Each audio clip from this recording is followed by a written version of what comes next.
It doesn't take a genius to figure out I'm an old school producer, being in the game 25 years. I'm coming from a lot of analog equipment, so I'm used to having where I record to. Back in the day, it was 2-inch reels, and then I would work in my equipment. So for me, Logic is my equipment. That's where I work, and where I record to or I mix from is Pro Tools. I know that Logic, you can mix in Logic. I know that in Pro Tools, you can mix and create in Pro Tools. But to me, the separation helps me. I need to know that when I'm in Logic, I'm creating, I'm making the music. When I'm in Pro Tools, I'm mixing, and I'm just focused on that.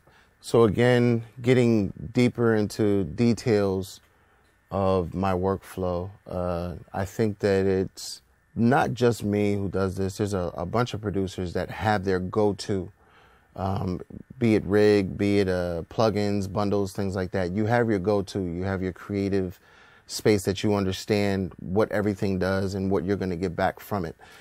Me, my Isotope bundle is a must. I need it on everything that I create. Ozone 5 that's my favorite. They have 7 now, and I'm getting into learning it as well. But Ozone 5 for me is so comfortable. It's a mastering tool. And I use it to put, after I do my EQing on every track and things like that, for me, it gives such a wide perspective of the track, and it gives it punch as well, because you can EQ overall, and you can even play with the stereo imaging. So for this track, I'll play it without it. Now, at the same time, I was using very ambient sounds, so they're going to be wide by themselves. But the moment that you put this plugin on, you can hear that it brightened up, it widened out as well.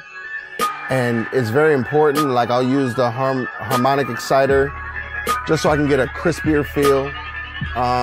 Sometimes I like to agitate my high mids as well.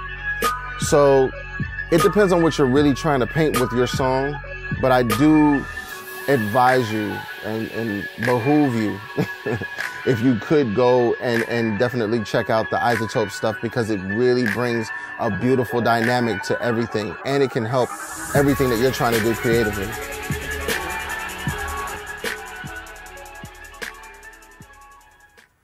Another company that I like their software is Sound Toys. I think that their stuff is amazing. I'm into sound manipulation, if you will. And sometimes I really want to make something my own. I start to get really into the inner workings of the sound, and Sound Toys helps that.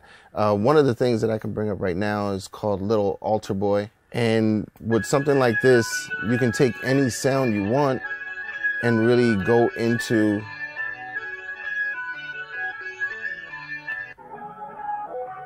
some different sounds, different textures.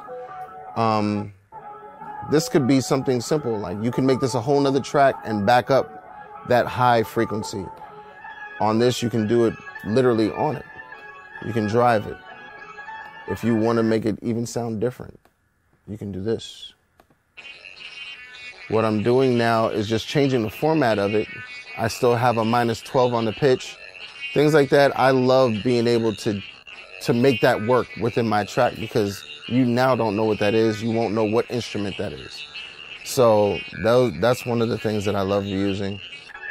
Another one that I'm big on and I really love is Sugar Bytes. Sugar Bytes has some sound altering things as well for the editing part of it. Looperator, you have to have it. That, Effectrix, Stutter Edit by Isotope.